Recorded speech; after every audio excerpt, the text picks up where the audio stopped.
Hey everyone, it's Derrick here with another video, and today we're talking about my Dyson V11 vacuum cleaner, which is now in a bunch of different pieces. So I'm going to talk about why I took my Dyson apart and what the experience has been like for the past 2 years with this thing. In general, this is a great vacuum. It lasts roughly 30 minutes, and that's depending on your usage. There's an eco mode, a boost mode, and I think it's an automatic or a normal. So it just basically detects what surface it's on to vacuum, to use more power. The canister is quite large in comparison to other wireless non-plugged vacuums. So this one's pretty nice, and it's pretty expensive. So my wife and I got it for a gift for our wedding. Multiple people had to chip in to pay for this. That's how much it actually cost. There's a new version of it out now. Let's get into sort of why my vacuum cleaner is currently ripped apart. The reason why, because of this simple thing. So you're probably wondering, what is this? This is actually the trigger that is supposed to turn on the vacuum when you press this down. Essentially, this is in here, and then you press this right here to actually turn on the vacuum. One of the major flaws about this vacuum, or many people complain about, is the turning it on. Since this is just the only thing you can use, it's just the trigger, and there's like no button that turns it on and then switches it off. So it's pretty important that this thing is, let's say, very durable. If you can see this right here, you can see that it's broken off right here, right there. I'm going to need to replace this puppy. So right here, we can actually break it. So I'll show you what it's like. So right here is where it's broken. I ordered something from Amazon, so it's a fix for this that was, what was it, $10.99. So this is the new trigger, and I put it up next to it. It looks almost 100% identical. So additionally, what it came with is this here, which is nice. And this essentially is to pull this down to actually keep the trigger on, so you don't have to continuously turn it on and off. I'm gonna install this, put everything back together. There are 16 screws total and varying sizes, T7 star. And I have this regular screwdriver, which is, it's a 3/16 Phillips head. Those are really the only things that I needed to use. Now, this also needs to, I have an iFixit toolkit too, and I needed this to get into a screw that was in here. So just keep in mind, you need specific tools. You can't really just dive into it. So if you have a tool set, most likely you'll have something that will fit there, but you may or may not have the clearance that you need for this. With that said, I'm gonna take this puppy out. There we go. And that's out. So again, this puppy is broken right here. And then this is the replacement, which is, from what I can see, exactly identical. I think maybe the color is slightly different, but it would be nice if they actually built this thing with like metal. I just think anytime I say that, it's like the people who build these things want them to break so that, you'll buy the fancy new one. And this one is just out of warranty. It's about maybe 20 days out of warranty. So that's sort of why I've gone to do this. So here's the spring. Sort of have to leave this in here because it's attached to this here, which is essentially turning this on or off. So I want to make sure that I don't mess with that too much, but also need to fit this in here. I'll go this way. There we go. There we go. Pull the spring up a little bit. There we go. So there's that movement that we need. When having this in default, it'll be like this, and then when I push this down, it'll trigger this. Alright, to begin with, we're going to put this puppy back in this here. So, this up here. Be somewhat gentle, but somewhat firm. There we go. Alright, now all the leads that I need right here are through.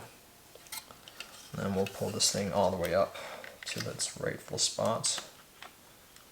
And then we have one screw that's in here. That's a T7 star bit. Careful with this one because number one, it's hard to see and it can get stuck in here. So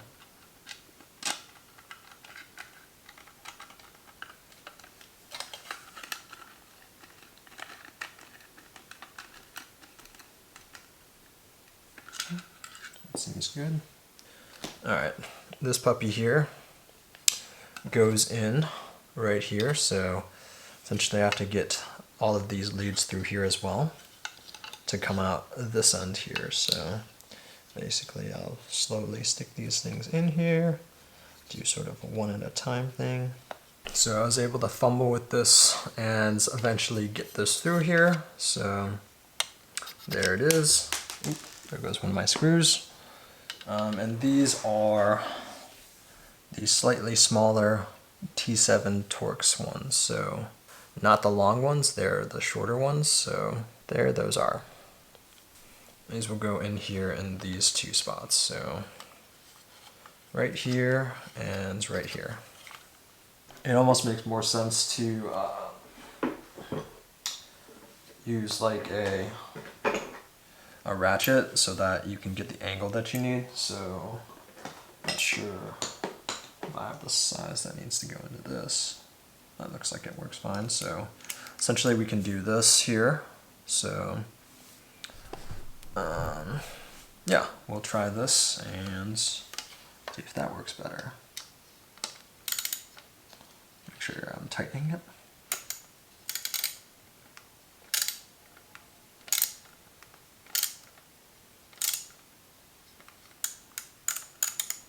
That's probably good.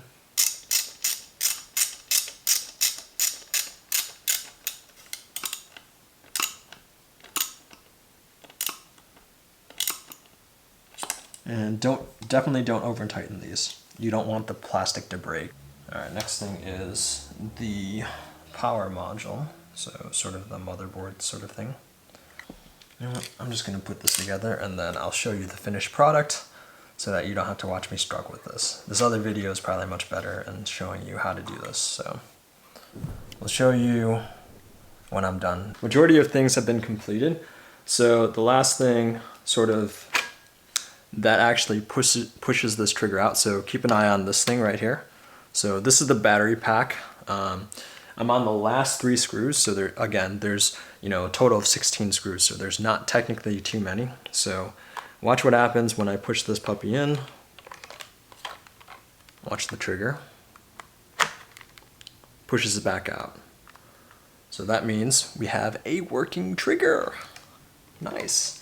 So I'm gonna wait to actually turn this on until I get all the screws in and then get this all together. So 2 screws here and then the last screw here on the back. And I will share the magic or the dismay of me successfully taking this apart and replacing the trigger. I'm pretty sure most people, or I don't want to say most people, a lot of people can do this if they just watch this one video. Watch the screws that he uses, the tools that he uses, and each step. It's pretty, I don't want to say straightforward, but I feel like if I can do it, there's a pretty large amount of people that can do it. Just want to make sure the gaps here are closed up. So last screw here, and we should be good. This one is, that's funny.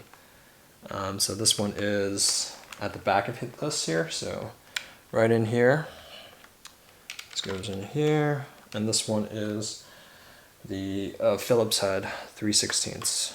So moment of truth, let me stick this puppy on.